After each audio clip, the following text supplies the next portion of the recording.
राहुल गांधी का भाषण छोटा था। उनका जोर इस पर था कि मणिपुर को लेकर इतना अहंकार ठीक नहीं है। प्रधानमंत्री को वहां जाना चाहिए और लोगों की बातें सुननी चाहिए। उन्होंने सत्ता पक्ष से कहा कि आप देशद्रोही हो, आप देशभक्त नहीं हैं, आप देश प्रेमी नहीं हो, आप देशद्रोही हैं। इस वीडियो को लंबा होना था, आप शुरू से लेकर अंत तक इस वीडियो को जरूर देखिए। राहुल गांधी ने उन दो महिलाओं का जिक्र नहीं किया जिन्हें नंगा घुमाने का वीडियो वायरल हुआ था। दो अलग महिलाओं के उदाहरण दिए जिनसे वे मिले थे।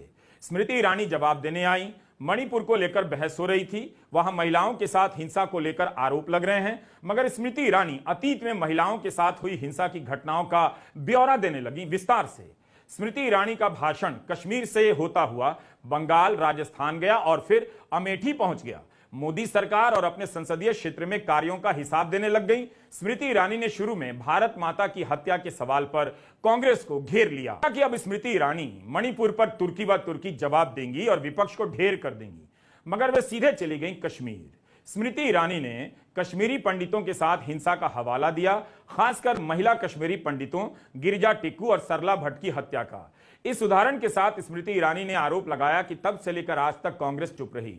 स्मृति ईरानी भूल गईं कि जब 2022 के साल में, 2021 के साल में कश्मीरी पंडितों की हत्या होने लगती है, तब मोदी सरकार ने क्या किया? क्या मोदी ने कश्मीरी पंडितों से मुलाकात की? क्या स्मृति ईरानी घाटी गई थीं कश्मीरी पंडितों के परिवार से मिलने? जब वे ऐलान कर रहे थे कश्मीरी पंडित कि अब घाटी में नहीं रह सकते हैं, तब मोदी सरकार के ये मंत्री क्या कर रहे थे? पुराना हिसाब गिना दिया, ठीक किया है, लेकिन उस हिसाब को जब सही करने का वक्त आया तो मोदी सरकार और स्मृति ईरानी ने कैसे सही किया? इसके लिए ज्यादा दूर नहीं, कश्मीरी पंडितों के साथ 1-2 साल पहले क्या हो रहा था, सरकार क्या कर रही थी, आप पुरानी खबरों को पलट लीजिए। तब यह सवाल उठता था कि कश्मीरी फाइल्स के प्रचार में तो सभी लगे थे, मगर इन कश्मीरी पंडितों का साथ कोई नहीं देने आ रहा है। यह 1 जून 2022 की रॉयटर की खबर है। 100 से ज्यादा हिंदू परिवार कश्मीर से पलायन कर गए हैं। एक हिंदू टीचर रजनी बाला की हत्या हो गई थी। 3 जून 2022 की हिंदू की खबर है। हेडलाइन है कि कश्मीरी पंडित घाटी से पलायन करने लगे हैं। यह 28 अक्टूबर 2022 की इंडियन एक्सप्रेस की हेडलाइन है कि शोपियां के गांव से कश्मीरी पंडित पलायन कर गए, जो वहां पर उस वक्त से रह रहे थे जब घाटी में कश्मीरी पंडितों की हत्या का दौर शुरू हुआ था। इतने दशक तक साथ रहने के बाद मोदी सरकार के दौर में पहली बार इन कश्मीरी पंडितों का पलायन होता है। 13 मई 2022 की यह खबर स्मृति ईरानी के रिसर्च में नहीं आ सकी क्या कि 3.5 से अधिक सरकारी कर्मचारियों ने इस्तीफा दे दिया है। ये सभी कश्मीरी पंडित हैं। यह 29 मई 2022 का हिंदू है। हेडलाइन ठीक से पढ़ लीजिए। लिखा है, कश्मीरी पंडितों के संगठन ने आतंकी हमलों के लिए मोदी सरकार को जिम्मेदार ठहराया है और कहा है कि धारा 370 समाप्त करने के बाद उन्हें निशाना बनाया जा रहा है। एक्सप्रेस की खबर है कि जनवरी से लेकर जून 2022 के बीच 6 महीने में आतंकवादियों ने 16 लोगों की हत्याएं कर दी थीं। उस समय के अखबारों में संजय मट्टू का बयान छपा था, उसे खोजकर आप पढ़ लीजिए। संजय मट्टू कश्मीरी पंडित संघर्ष समिति के अध्यक्ष हैं। उन्होंने कहा, और यह अखबारों में छपा है, कि जब राज्यपाल से मिलने के लिए समय मांगा तब नहीं मिला। खुफिया जानकारी थी कि आतंकी पंडित बिजनेसमैन पर हमला कर सकते हैं, हिंदुओं पर हमला कर सकते हैं, मगर सरकार सुरक्षा देने में असफल रही। क्या आपको यह सब याद है? क्या स्मृति ईरानी याद दिलाती हैं, दिला सकती हैं? मोदी सरकार में कश्मीरी पंडितों के साथ जो हुआ है उस पर सरकार के मंत्री कभी बात नहीं करते हैं। कश्मीरी पंडित अपनी सुरक्षा को लेकर महीनों धरने पर बैठे रहे। आप पुरानी खबरों को पलटिए, खुद पता कीजिए कि मोदी सरकार के कितने मंत्री उन्हें भरोसा दिलाने के लिए उनके बीच गए थे। 2021 से आतंकवादी कश्मीरी पंडितों और हिंदुओं की हत्या करने लगे। पंडितों का संगठन मोदी सरकार के ही खिलाफ नारे लगा रहा था, ठगा हुआ महसूस कर रहा था कि कश्मीर फाइल्स जब आती है तो उसके प्रचार में सारा आईटी सेल, सारी पार्टी लग जाती है, लेकिन पंडितों के साथ जो हो रहा है उसे सुनने उनके बीच कोई नहीं आ रहा है। ये तमाम खबरें उन अखबारों की हैं जिनमें श्रीनगर के केमिस्ट माखन लाल बिंद्रू की हत्या को लेकर खबरें छपी हैं। अक्टूबर 2021 में जब आतंकवादियों ने माखन लाल बिंद्रू की हत्या की तो श्रीनगर के लोग स्तब्ध रह गए। बड़ी संख्या में लोग, हिंदू और मुसलमान, बिंद्रू की मैयत में शामिल हुए अंतिम यात्रा में। इसमें मुसलमान भी थे, सिख भी थे। इतने साल से घाटी में रहने वाले बिंद्रू की अपनी प्रतिष्ठा थी, वहां साख थी, लोगों का उनके प्रति बहुत प्यार था। वे घाटी में बेखौफ रहते आ रहे थे। मगर आतंकवादियों ने उन्हें मार दिया तब जब केंद्र में मोदी सरकार थी। उनकी हत्या से कश्मीर घाटी सदमे में आ गई।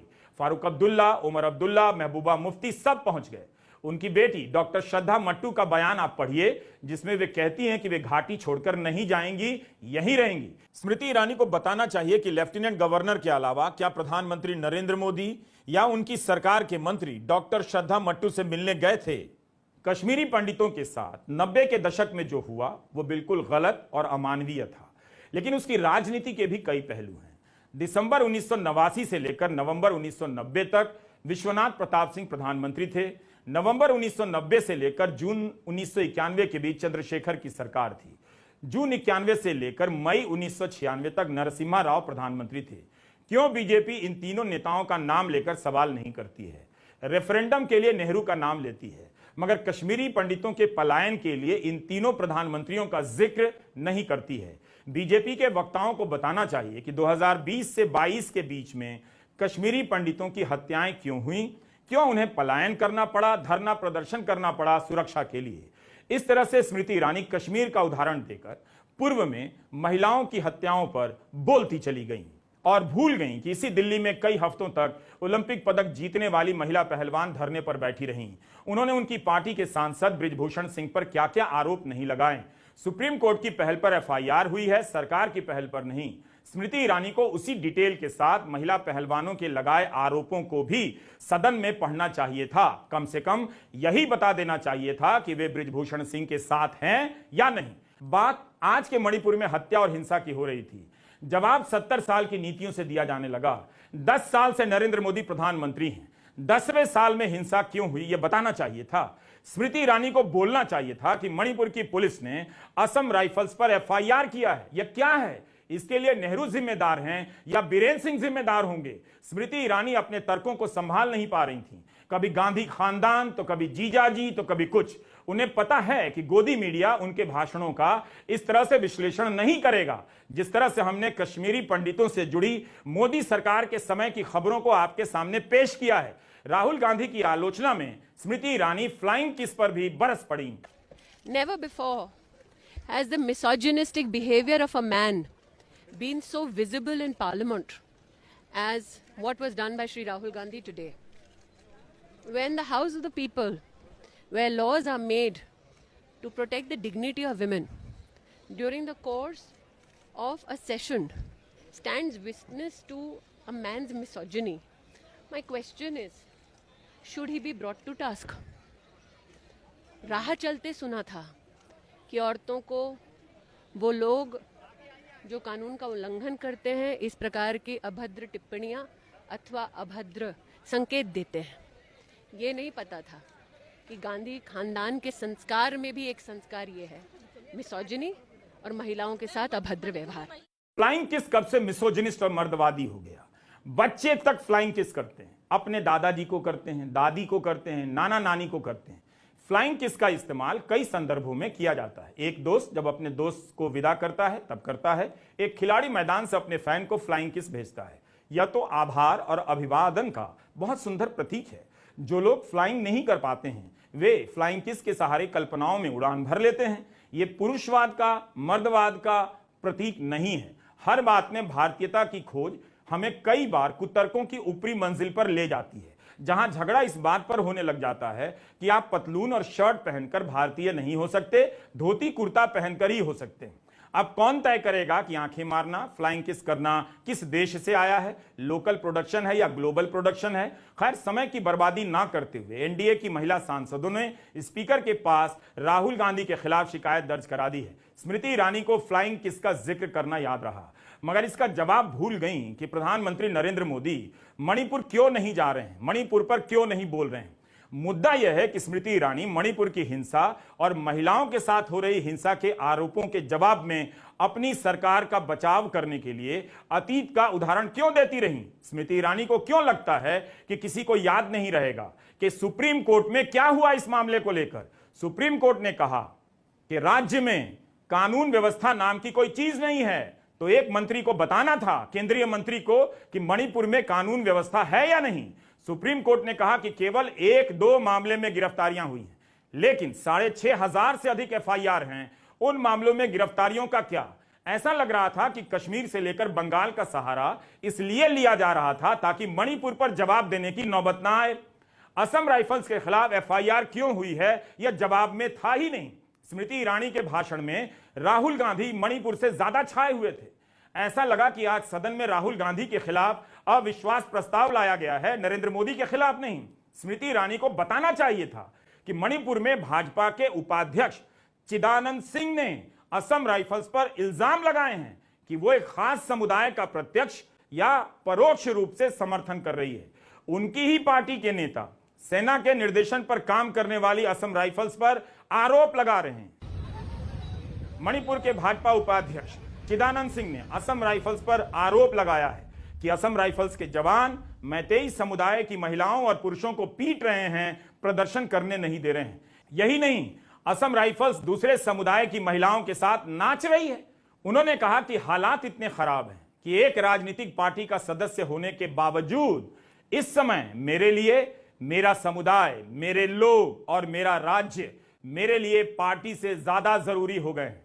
उनका बयान छपा है कि भारत सरकार के नियमों को लागू करने में भेदभाव मैतेई समुदाय के लोगों में केंद्र सरकार के प्रति विश्वास खोने का बड़ा कारण है। यही नहीं, बीजेपी के नेता ने कहा कि उनकी तरफ से 5 जून को प्रधानमंत्री को पत्र लिखा गया है कि असम राइफल्स भेदभाव कर रही है, तो प्रधानमंत्री को यह सब पता है, अब आपको भी पता चल गया। फिर भी पुलिस ने असम राइफल्स के खिलाफ एफआईआर की है। इस वीडियो को लंबा होना था, आप शुरू से लेकर अंत तक इस वीडियो को जरूर देखिए। जो भी राहुल गांधी ने कहा है वही तो मणिपुर के भाजपा उपाध्यक्ष चिदानंद सिंह ने कहा है, बीजेपी के नेताओं ने कहा है। चिदानंद सिंह का बयान है कि मैतेई समुदाय ने केंद्र सरकार का विश्वास खो दिया है। कुकी विधायकों ने बीजेपी सरकार से समर्थन वापस लिया, यह आपको पता है। तो क्या यह पर्याप्त नहीं है कहना कि मणिपुर 2 हिस्सों में बंट गया है? यही तो कहा राहुल गांधी ने कि मणिपुर में भारत की हत्या हुई है, उसे 2 हिस्सों में बांट दिया गया है। क्या यह 2 हिस्सों में बंटने का उदाहरण नहीं है कि मणिपुर की पुलिस असम राइफल्स पर एफआईआर कर रही है? 8 अगस्त की खबर है कि भाजपा की मणिपुर इकाई ने प्रधानमंत्री से गुहार की है कि असम राइफल्स के अलावा किसी भी अर्धसैनिक बल से बदल दीजिए, किसी को भेज दीजिए। यह हो रहा है मणिपुर में। इन सवालों पर सीधे आने के बजाय मनरेगा से लेकर जनधन योजनाओं के खातों को गिनाया जाने लगा। कश्मीरी पंडितों के साथ क्या हुआ उसका सहारा लेकर मणिपुर से बचा जाने लगा। अब खबर आ रही है कि सेना नाराज है, एफआईआर का मुद्दा राज्य सरकार के सामने उठाने जा रही है। एफआईआर किस बात को लेकर हुई है? 5 अगस्त को मणिपुर पुलिस ने असम राइफल्स के खिलाफ एफआईआर की कि असम राइफल्स ने उनकी गाड़ी रोक दी और अपनी ड्यूटी नहीं करने दी, क्योंकि घरों में सर्च करने से रोका गया। बीजेपी के एक विधायक ने कहा है कि राज्य की सरकार सेना को काम करने नहीं दे रही है। यही बात तो राहुल गांधी ने भी लोकसभा में कही है।